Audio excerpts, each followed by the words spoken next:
welcome everybody. You know, the last day and a half that we've had of the conference has just been, it's been very moving, hearing the responses from people.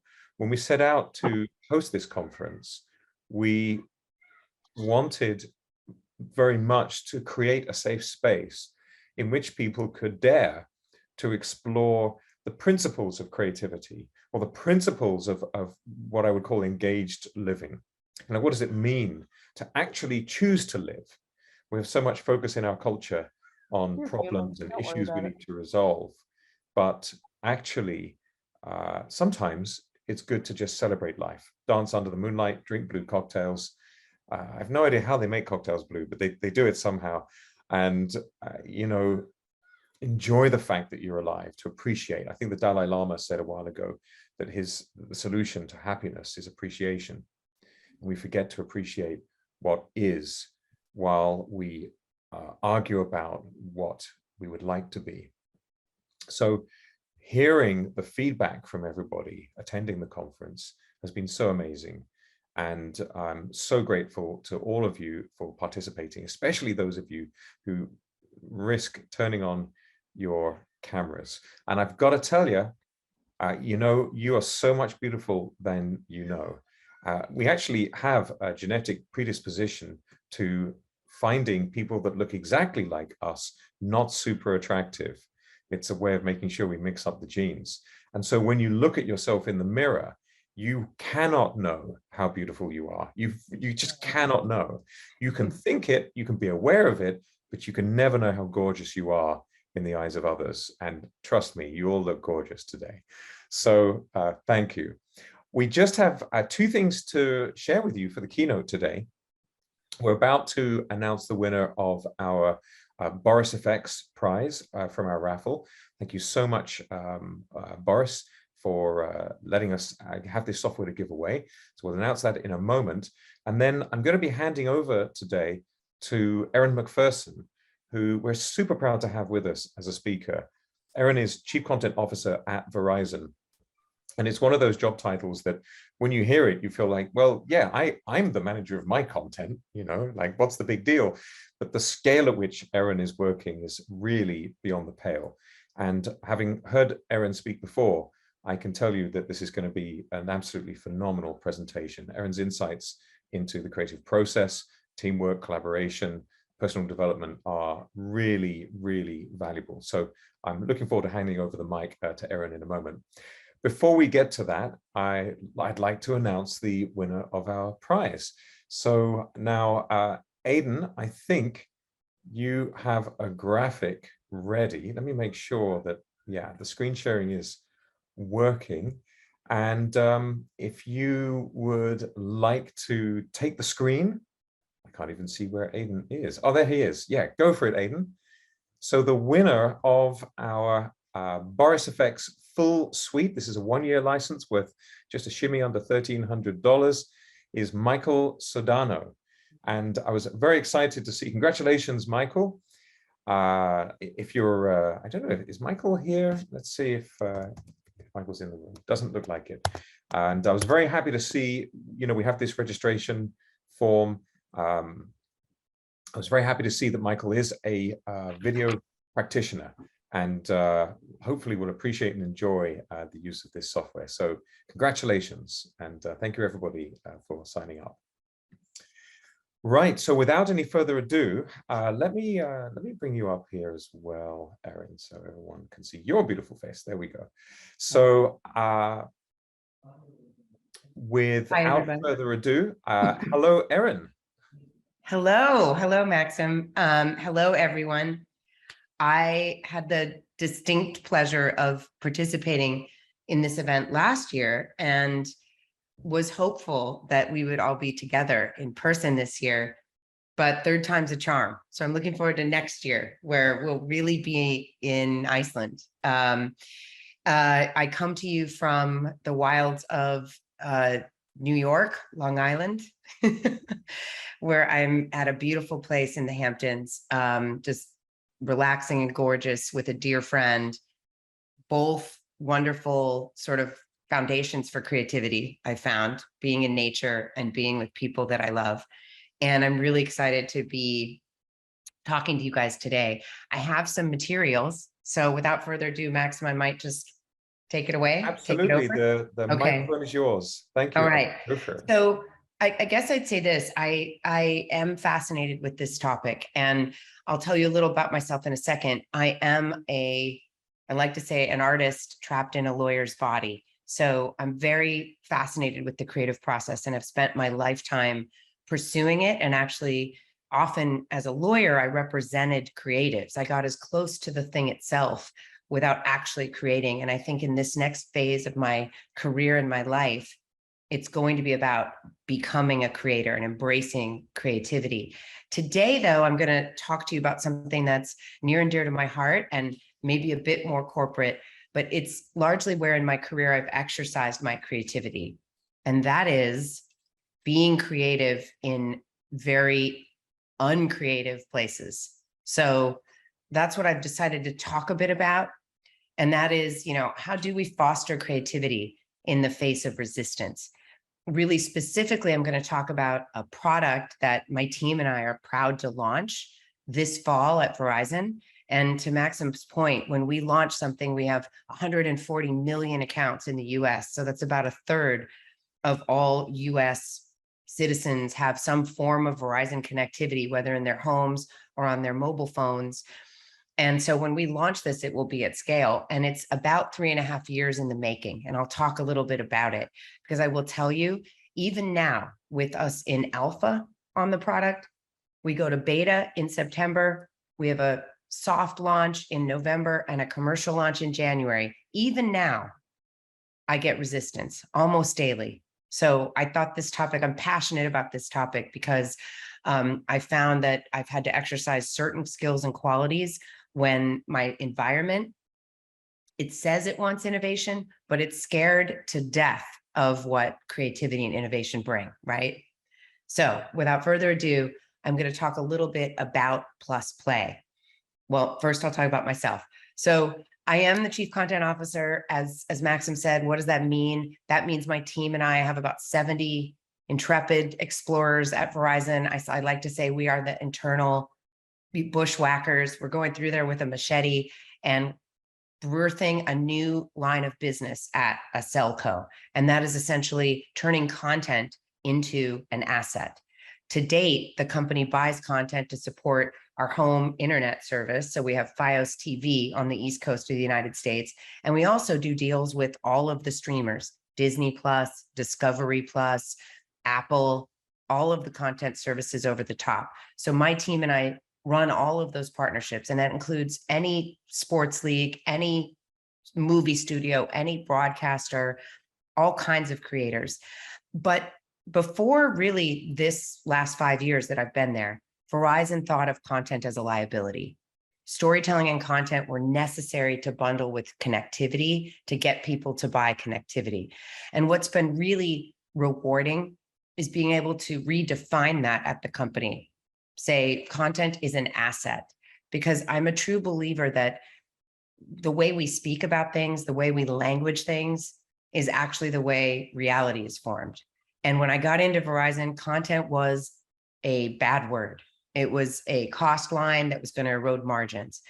Slowly, we started to talk about content and seed the environment with content being an accretive asset, that if we actually embrace our position as a huge distributor, we can actually turn content into an asset. So since I've joined, as this slide says, we've done big deals, and I'll talk about some of these. We launched Disney Plus with Disney. That was my baby. That took over 2 years to get both companies to be convinced that we needed to marry each other on that. And it launched to tremendous success. We still have about 20% of Disney's US subscribers on our network. So again, we're making a revenue share off of each one of those monthly bills that those people pay for Disney Plus. Same thing with Apple Music, same thing with Discovery and others. And before that, I worked with web creators. So I've always been interested in the place where technology and media meet. And I worked at Maker Studios, which was the largest at the time, the largest network on YouTube, over 55,000 channels. And I also ran video content at Yahoo and birthed Yahoo Studios. So I guess what I'd say to you guys is I have a real, if there's a theme, I like being an entrepreneur. I like entering environments that tend to be looking for change and becoming a change agent and a disruptor. And I guess I'd say I like it, but at the time I'm doing it, I don't like it. So maybe I'm a bit of a masochist because there are moments where I just want to jump out of a window, and I don't, because the end goal is affecting that change. And I'll talk a little bit about that, how I know when I've hit pay dirt, how I know when change is actually happening. And I'll talk about and give you some of my learnings about being a change agent at Yahoo, being a change agent at Maker Studios, which we sold to Disney, and then now at Verizon. First, I'll talk a little bit about where Plus Play came from. And Plus Play is the name of our big direct-to-consumer platform that we're launching. It's going to be called Plus Play. It's going to be accessible on Verizon.com. And it was born out of existing conditions. So the first thing I would say is look in your own backyard. That's what we did. You know, I realized I wasn't going to go be producing Game of Thrones, that Verizon wasn't ready for that. They weren't ready to commission their own content or be that directly in the creator business. But what we did have is what you're looking at on this slide. We had massive, massive scale. You know, 150 million. Oh, my team's increased the number from the last time I presented this. 150 million customers. That's even higher than a third of the US.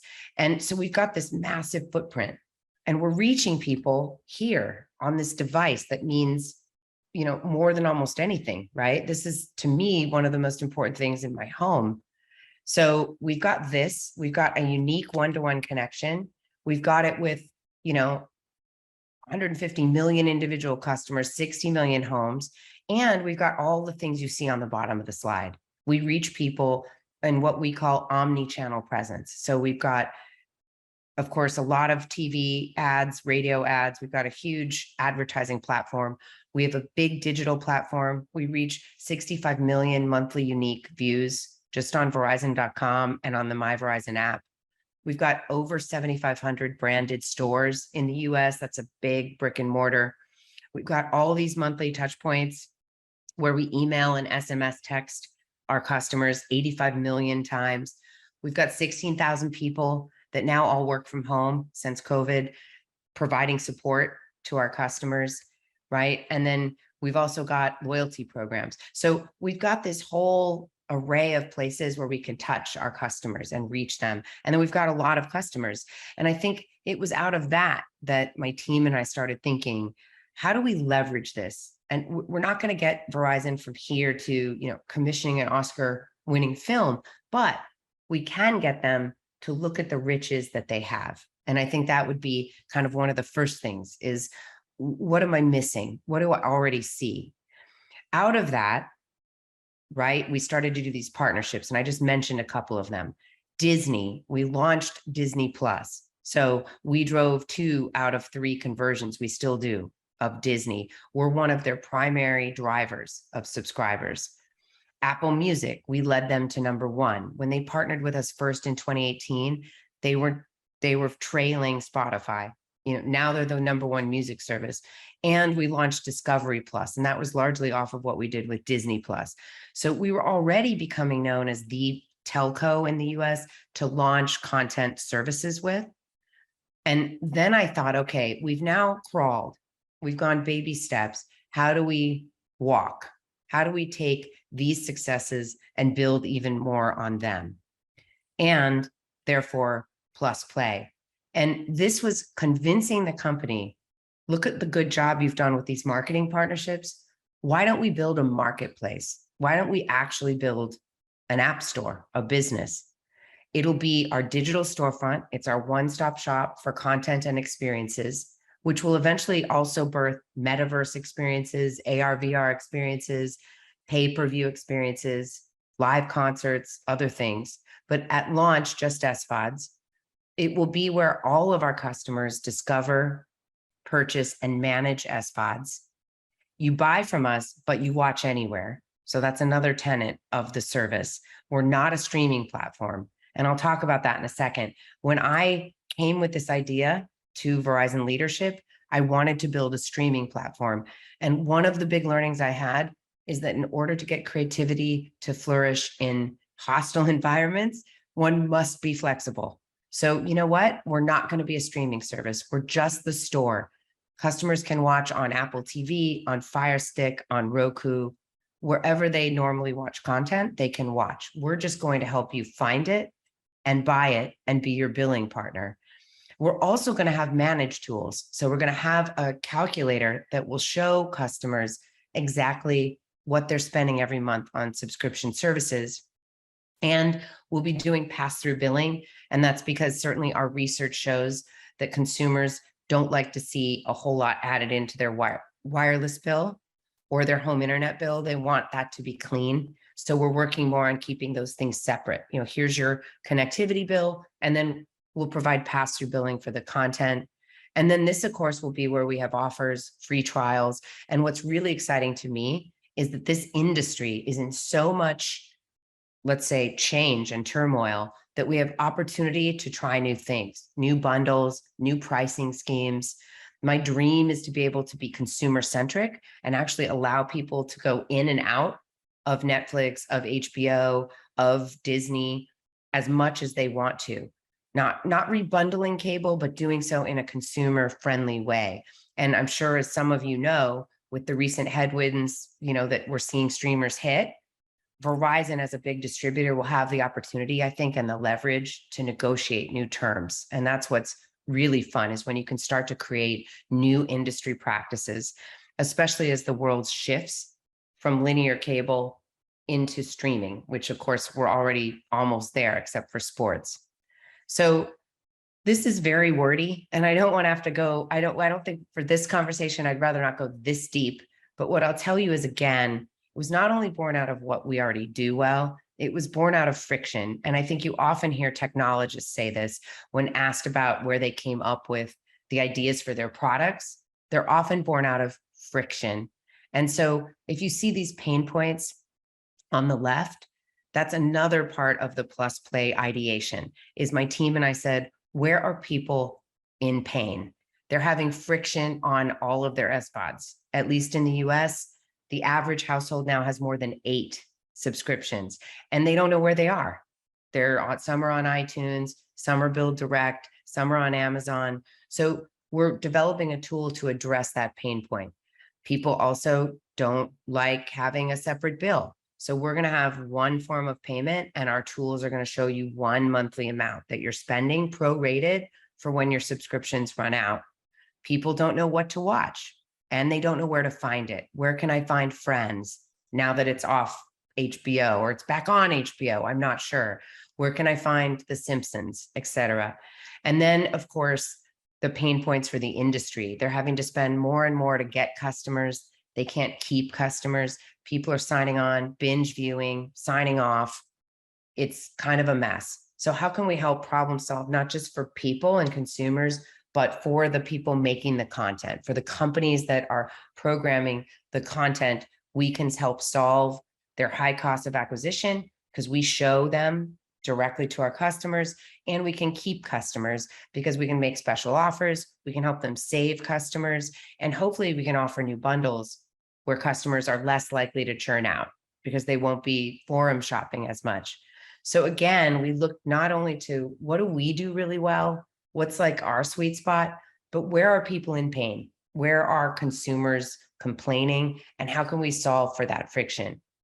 One area we can't solve for yet, but I dream of the day, is single sign-on. And of course, the industry is still too, I think, battle lines are drawn to do that. But the hope is that eventually one day we all have one sign-in, even better if it's a fingerprint or, Face ID or a retinal scan, where we don't have to remember 5,000 passwords and yet it's still secure.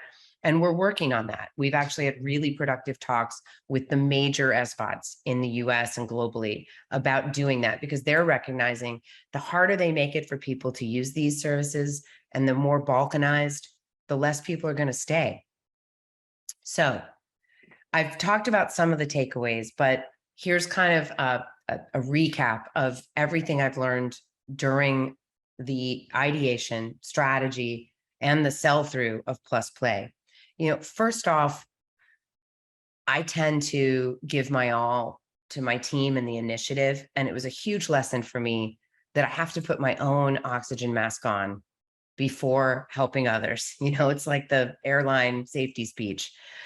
I got COVID in, let's see, I was like an early breakthrough case. So it was in mid 2021. I didn't stop. It was the week Plus Play was being approved by our CEO. And I thought, I can't be missed. And as a result, I got much sicker and I wasn't able to really be there for my team as the guidepost, as the visionary. So huge lesson to me in self-care, that a precondition to creativity, for me at least, is self-care. I have to be in self-care to provide the vision and leadership I need to provide for others. The second thing, and this goes to the point I made about how Plus Play morphed, is, calibrate, but don't give up. And this goes to the analogy about a plane that, often a plane following GPS is actually course correcting constantly. And I think that's really a lesson to being creative in an environment like a corporation. It's all about course correction. You're not going to get from A to B in a straight line. And in fact, Plus Play changed about half a dozen times before the actual launch specs and MVP were decided. And I couldn't have sacred cows. I was really hoping we would be a streaming hub. And you know what? We still can be. And in fact, most of the services like Roku and Amazon didn't start as streaming hubs. But for me, it was about not being beholden to any one idea and having to actually be flexible. And this might be very different than an artist who paints, writes, sings, etc., that their vision is the thing. This is creativity, I think, by collaboration. And it means be flexible. If you can get 51% of your idea there, it's a victory. Be flexible about what it actually looks like. Stay patient. The Plus Play journey was over 2.5 years. The Disney partnership journey was over 2 years. So it's really just about playing the long game. And I think without that, I wouldn't have been able to accomplish, anything really at Verizon. It's just, keep your powder dry, live to fight another day, and remember the end game. And remember that the end game might be, it's sort of like doing construction on your home, might take twice as long and cost twice as much, but you'll get there. Keep your ego at bay. To me, this is when I know I've hit pay dirt, when other people at the company pitch me my idea. That's a winner. And you know what? For me, I work for recognition. I'm a big one who wants gold stars. I had to really give up on credit, because if the end goal is getting Plus Play launched or getting the Disney partnership launched, they say success has many parents. Probably at Verizon, you'd have, again, half a dozen to dozen people saying they did the Disney partnership. And in the end of the day, that's my end goal. And then lastly, stay captain of the ship, be the one that sees land. And I hate to say, even if you don't see land that day, I have a team who's running this, and there are some times when they become disheartened, when I become disheartened. So we switch roles in the crow's nest. And we sometimes have to say, I see land. We're going to get there. We're going to launch this thing. I see land. I need someone else sometimes to tell me they see land. Most of the time, if I'm following the oxygen mask, I can see land and I can tell the team, keep rowing, we're almost there. But it really sometimes requires being a stand for the future, even before anyone else sees it. And then, of course, you get it repeated back to you. And I will say this, the day that our CEO announced Plus Play at our Investor Day in March, it was surreal. It was a dream and a vision. And suddenly the CEO of our company is telling our top 200 analysts on the street about it. Our stock went up 1% that day. It was sort of, should I say, culmination of realizing that if you stay the course and don't let the what's the saying, the losers get you down, you can actually get there. You can actually sway. A single person can sway belief based on, yes, I had to do my research, I had to have my data, but slowly but surely, the company became, I had to have my proof points, like the Disney partnership, but slowly but surely the company became sort of, enrolled in the idea of us having an aggregator. And now, honestly, it doesn't need me anymore. It lives beyond. And that to me is the sign that something took hold, is that it lives beyond its creator. So with that, I wanted to leave a few minutes. I have until 1:35. I hope that was helpful. I hope some of that was interesting or resonated. And I don't know if any of you have questions of any sort about Plus Play, about my career, my time, or some of the learnings I've gotten from just launching new products and services inside a big behemoth, telcos who aren't the best organizations at change. I will just say that. Well, this is so amazing, Erin, and there was so much you were describing there that resonated with me. And what I love about what you've shared there is the very human element, right? Like, you've got to put the oxygen mask on first. And I loved what you said about, let me join the spotlight here, so everyone has to put up with my, someone told me I had the look of the Eagles. I don't know what that means. So you said that line about success has many parents and failure is an orphan, right? That quote. Yes. And one of the things that I felt that you touched on there, which is so important, is I realized years ago that that's totally okay. We live in a culture where we're always told that we have to take credit and get accolades and be high status, but actually it's okay, take it, because your creativity is never going to run out and you will be known for it. We did have a question that came up here. Let me hide again so everyone can get your response here. Yeah. So this is from C.R. Glassman. How do you see this contributing? Oh, this is a big one. How do you see this contribution as helping humanity? That's the question. God, that is a great one. Because as I sit there at night, I think, do people really need more SVODs? Like, is that really the point? This is what I would say. This particular endeavor, well, first of all, I believe in staying with where your passion is and doing good works. And this certainly is not the only place where I want to impact change in the world. But on this one, if I can get people content and services that bring them joy, that let them escape their day-to-day, that bring them news and information, or their favorite sports team, that connect them. And of course, when we're there, connect them to each other. If we're able to birth things into an interactive metaverse environment, they're connecting with family and friends. That's down the road, but immediate, I'm getting them a comedy to watch on a rough day, and I'm hopefully bringing it to them cheaper. So one of our goals in making these partnerships is getting industry leading rates. And so I want someone to have Netflix or Disney Plus at a lower rate. I want them to save money on it, and I want them to enjoy it and enjoy that content, enjoy whatever kind of content they love and want to watch. So is it curing world hunger? No. I don't believe it's doing the world harm.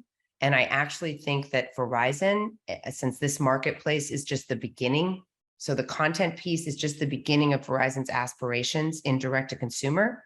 So if you can think about Verizon then birthing a marketplace for healthcare, a marketplace for financial services and savings products, it can, and these are under the underpinnings of the platform my team and I've been building for the last 2 years.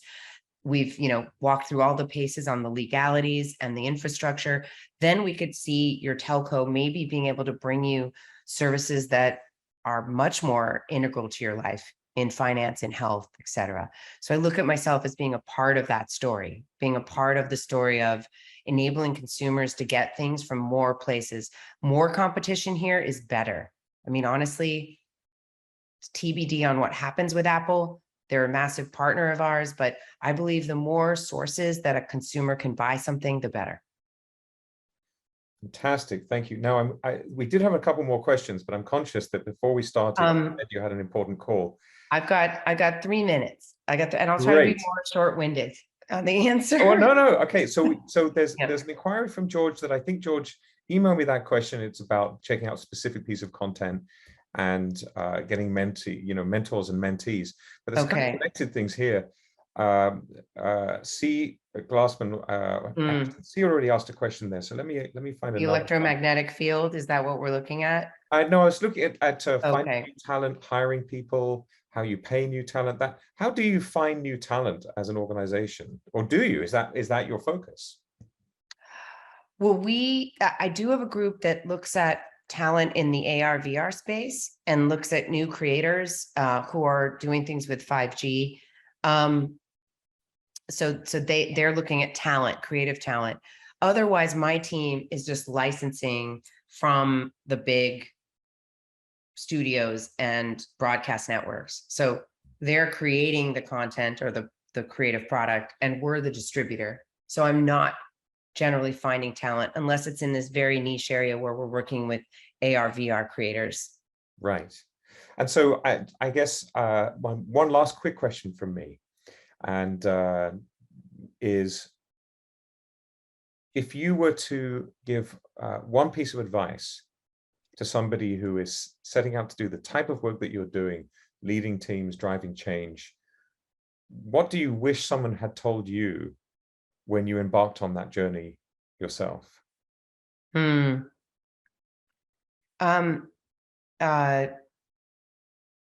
guess I would say, look for green shoots. That it doesn't have to be the miracle doesn't need to happen overnight, and won't. So it relates to the patience, and it relates to recognizing that change is often incremental, and that when you see a little green shoot, that's as much of a promise as a big tree. I tend to want the tree. I'm impatient. I want change overnight. And in these kinds of environments, whether it's a competitive environment, whether it's a resistant organization, change might show up in just little tiny green shoots, and take those and build on those. That's amazing. Thank you. Thank you so much. Thank you, guys. And thank you for the questions. I'm sorry I couldn't answer all of them, but I appreciate everything you guys are doing, and this is an amazing topic. And so enjoy the rest.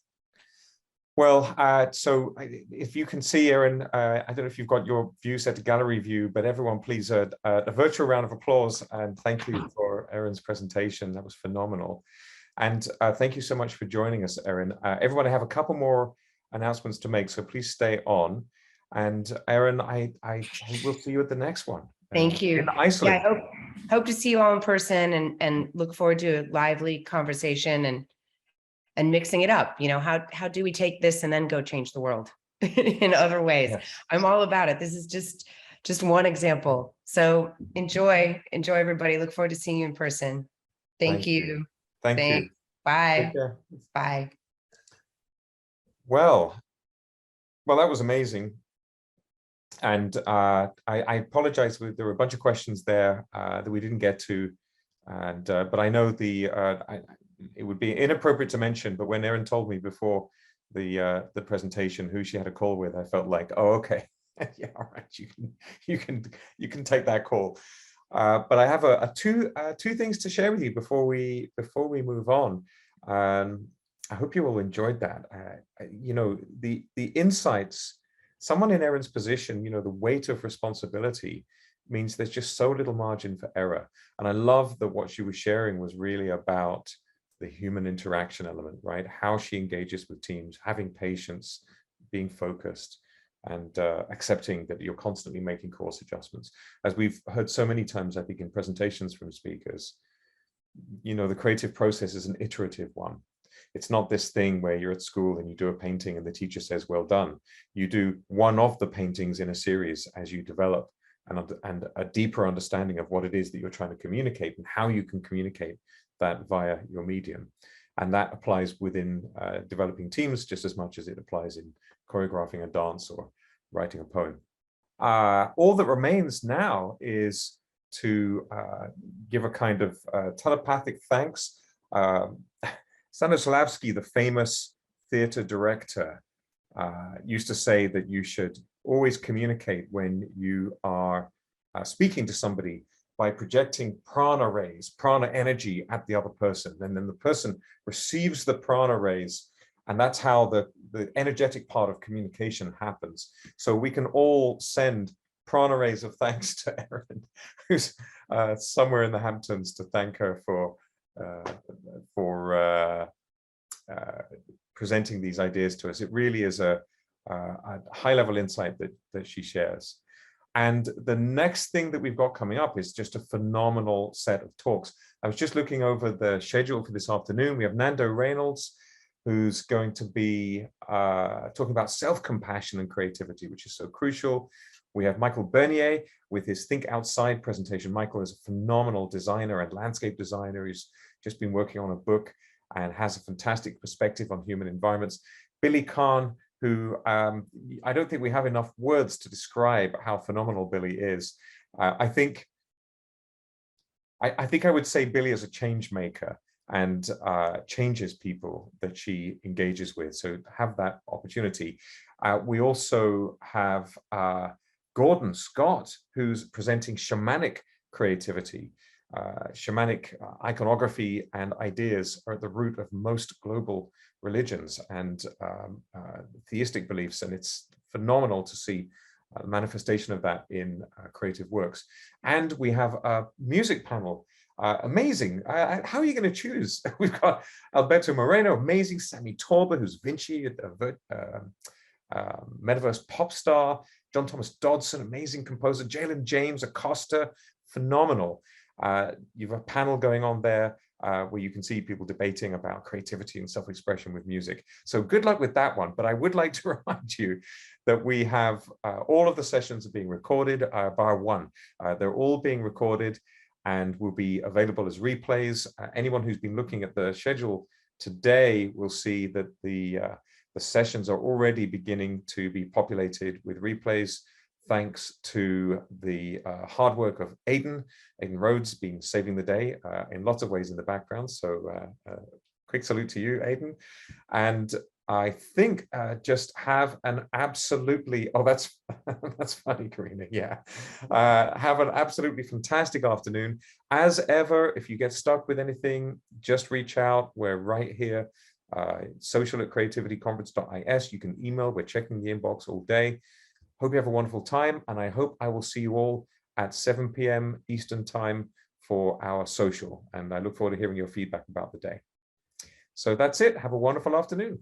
Thank you for coming.